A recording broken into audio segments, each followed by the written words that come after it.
નમસ્કાર, જીએસટીવી સાથે હું છું દેવાંગ। સૌથી પહેલા વાત કરીએ દિલ્હી એમસીડી ઇલેક્શનનું પરિણામ જાહેર થઈ રહ્યું છે। ધીરે ધીરે રુઝાન બહાર આવી રહ્યા છે, ત્યારે મહાપાલિકા ચૂંટણીમાં શરૂઆતી વલણમાં આપ અને ભારતીય જનતા પાર્ટી વચ્ચે કાંટાની ટક્કર જોવા મળી રહી છે। દિલ્હી કોર્પોરેશનના તમામ 250 વોર્ડના શરૂઆતી જે વલણ છે તે સામે આવ્યા છે અને આ વલણમાં આપ અને ભાજપ વચ્ચે ટક્કર જોવા મળી રહી છે। હાલ આપ 120 અને ભાજપ 118 બેઠક પર આગળ ચાલી રહ્યા છે।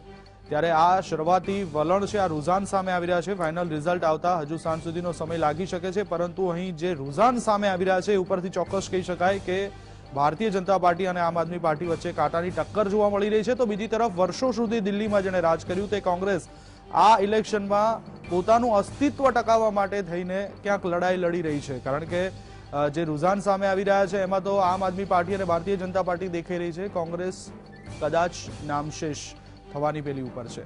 250 બેઠકો પર 1349 જેટલા ઉમેદવારોના ભાવિનો આજે ફેસલો થવાનો છે। तो राजकीय विश्लेषक दिनेश वोरा अपने साथ जोड़ा है। दिनेश जी, गुड मॉर्निंग, स्वागत है आपका। नमस्कार आप सबको।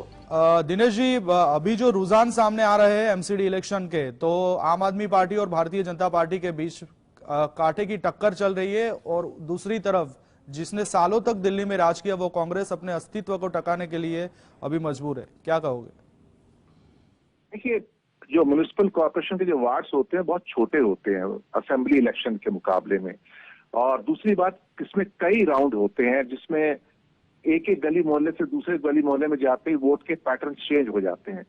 इसलिए किसी भी डिसीजन पर अभी पहुंचना खतरे से खाली नहीं होगा, क्योंकि ये अप स्विंग और डाउन स्विंग लगातार चलेंगे थोड़ी देर और। इसको सेटल होने में कम से कम, एक तो मुझे लगता है 1 घंटे का वक्त और चाहिए होगा। 11:30 और 12 के बीच में सिचुएशन जो है कॉन्क्रिटाइज हो जाएगी। लेकिन जो ट्रेंड निकल कर आ रहे हैं वो आप और बीजेपी के बीच में काफी कांटे की टक्कर लग रही है।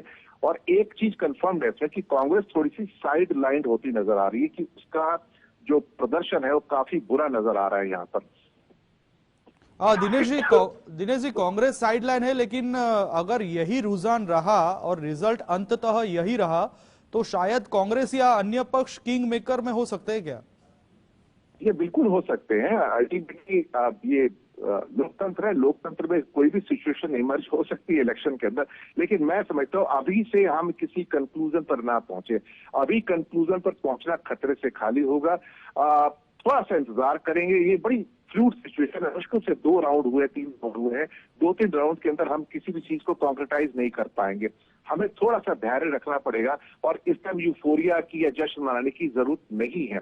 पर मुझे लगता है कि कई जगह पे आम आदमी पार्टी को लीड दिखा रहे हैं, कई जगह बीजेपी को लीड दिखा रहे हैं। थोड़ा इंतजार कीजिएगा।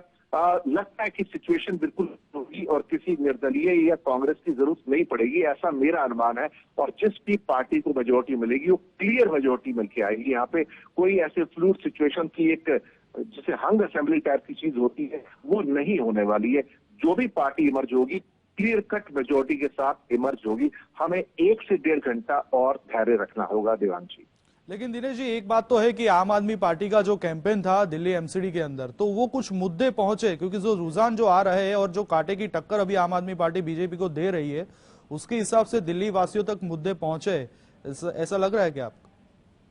देखिए, 2 चीजें हुई हैं। जहां आम आदमी पार्टी ने गली मोहल्ले के जो मुद्दे थे उनको उठाया, साफ सफाई, कूड़े के पहाड़, रेसिडेंट वेलफेयर एसोसिएशन के जो हाउसिंग सोसाइटी होती है उनके मुद्दे उठाए। जबकि भारतीय जनता पार्टी फिर से 370, कश्मीर और हमने मुफ्त में अनाज बांटा, उन मुद्दों पर बात करती रही। तो लोगों को अगर घर में या उनके गली मोहल्ले के अंदर साफ सफाई नहीं हो रही है, कूड़ा कचरा है, या सामने पार्क के अंदर कुछ एनक्रोचमेंट्स है, उन इश्यूज को भारतीय जनता पार्टी डील नहीं कर रही थी, उनको अवॉइड कर रही थी। और वहां भी प्रधानमंत्री के चेहरे को सामने रखकर चुनाव लड़ रही थी। अब यहाँ पर अगर प्रधानमंत्री के चेहरे को यहाँ ही रखकर चुनाव लड़ा जाएगा एक म्युनिसिपल कॉर्पोरेशन का, जिसमें गली मोहल्ले और सफाई और कूड़े कचरे की बात होती है या पानी आने की बात होती है, तो मुझे लगता है वो उचित नहीं होगा। यहाँ पर जो डोर टू डोर कैंपेन था विशेष रूप से केजरीवाल की पार्टी का, उन्होंने कुछ लोगों के साथ पैठ बनाने में सफलता पाई है। दूसरा, उनका जो ट्रैक रिकॉर्ड रहा है बाद जिस ढंग से मोहल्ला क्लिनिक है या उनके शिक्षा की जो व्यवस्थाएं हैं, बस के अंदर जो महिलाओं को फ्री ट्रांसपोर्ट भी है, बिजली पानी की फ्री सुविधाएं हैं, that has cut the ice with the common man there. और मुझे लगता है कि हमें थोड़ा सा वेट करना चाहिए। हो सकता है अभी रुझान में लग रहा है कि आम आदमी पार्टी धीरे धीरे थोड़ी थोड़ी ऊपर जा रही है, लेकिन 1 से 1.5 घंटे में 11 और 12 के बीच में सिचुएशन कंक्रिटाइज हो जाएगी, क्लियर हो जाएगी कि कौन सी पार्टी जो है एमसीडी के ऊपर राज करने जा रही है। लेकिन मुद्दों में बहुत डिफरेंस था। भारतीय जनता पार्टी नेशनल मुद्दे उठा रही थी, जबकि आम आदमी पार्टी लोकल गली मोहल्ले के मुद्दों को उठा रही थी। देवांग जी। बिल्कुल दिनेश जी, धन्यवाद, आप हमारे साथ जुड़े, आपकी बात हमको बताई, थैंक यू। तो દિલ્હી એમસીડી ચૂંટણીનું પરિણામ આજે જાહેર થવાનું છે અને પરિણામ મતગણતરી ચાલી રહી છે, રુઝાન સામે આવી રહ્યા છે। આ રુઝાનમાં ક્યાંક આમ આદમી પાર્ટી અને ભારતીય જનતા પાર્ટી વચ્ચે ટક્કર જોવા મળી રહી છે।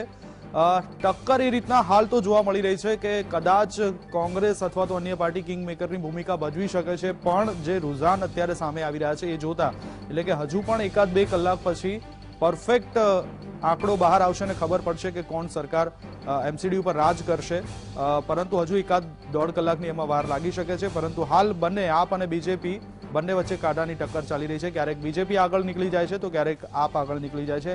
આ પ્રકારનું વલણ અત્યારે જોવા મળી રહ્યું છે।